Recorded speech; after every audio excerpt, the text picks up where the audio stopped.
munaasabadan oo lagu xuseeyay 8 Maarso oo ah maalinta haweenka adduunka ayaa maanta lagu qabtay munaasabada guriga dhalinyarada iyo sportiska ee degmada Luuq ee gobolka Gado waxaana ka soo qayb galay maamulka degmada Luuq ururka dhalinyarada iyo sportiska iyo bulshada qaybahooda kala duwan ugu horeyntii munaasabada ayaa waxaa daafuray madaxa arrimaha bulshada ee degmada Luuq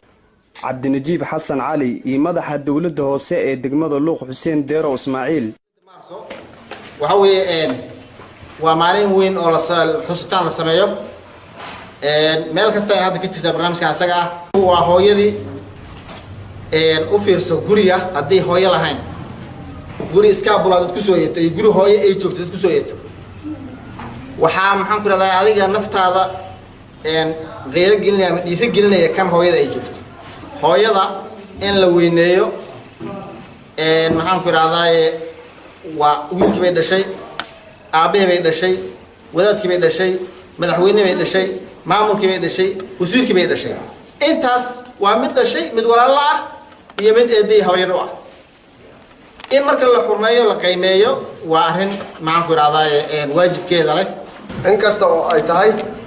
hooyada waa maxorta hooyada waa gogoldhiga ummadda waaye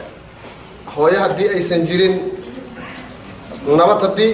la raadinayo waxa u gogoldhigayo waa hooyo barnaamijka asaga waxa daadihinaya hooyo way inta badan waxaad macnaha ogtihiin in hooyada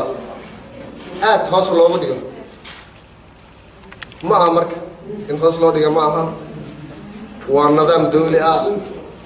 hooyo waxaan u baahannahay in ay hesho xaquuqdeeda laga bilaabo heer degmo ilaa lagu gaaro heer federaal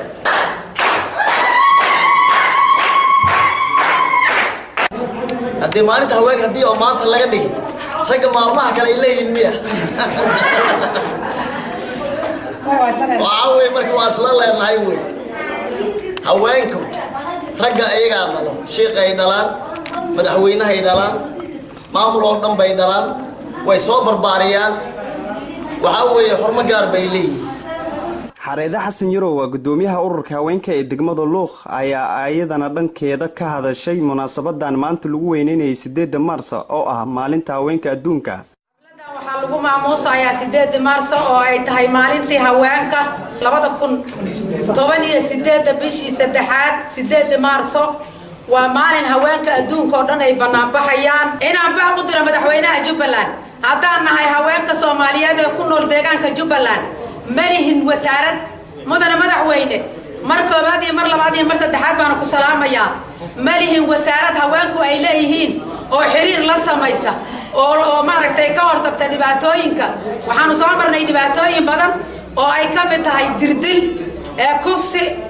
iyo in haweenkii naftarkooda la bartilmaameedsanayo oo la laynayo oo la dilayo sababta lagu dilayana ma garanayno hadee waxaan qaran jacayl iyo dawlad jacayl hayn oo annagu hadda aan haynana oo nala ku dilayana ma garanayno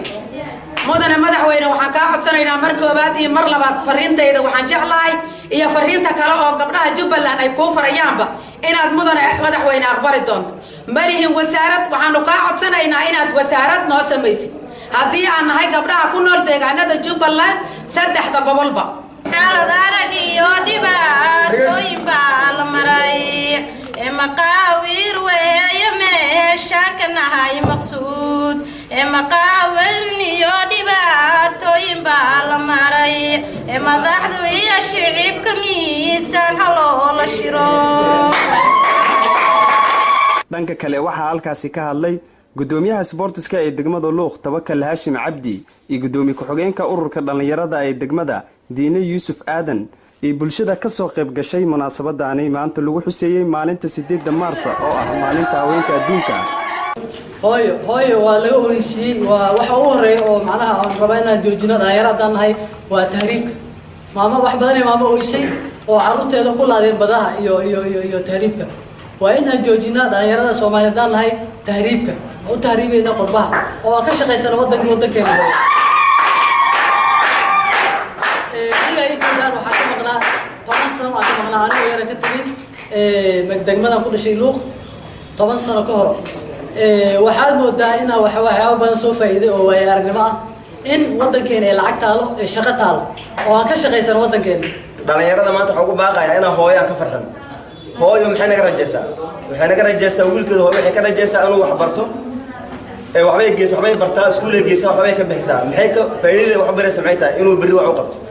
laakiin haddii hooyada ugu bedeshid oohinka wax ninkii hooyo kale uu siiyay hooyadiisa uu siiyay waxaan dhihi lahaa dhalinyarada Soomaaliyeed meel kasta joogto inaan hooyo maanta aan farxad gelino cabdinuur Shableey Xasan Cabdinuur Shikir TV-ga Koonfur Galbeed ee Soomaaliya degmada Luuqganaane ee gobolka Gado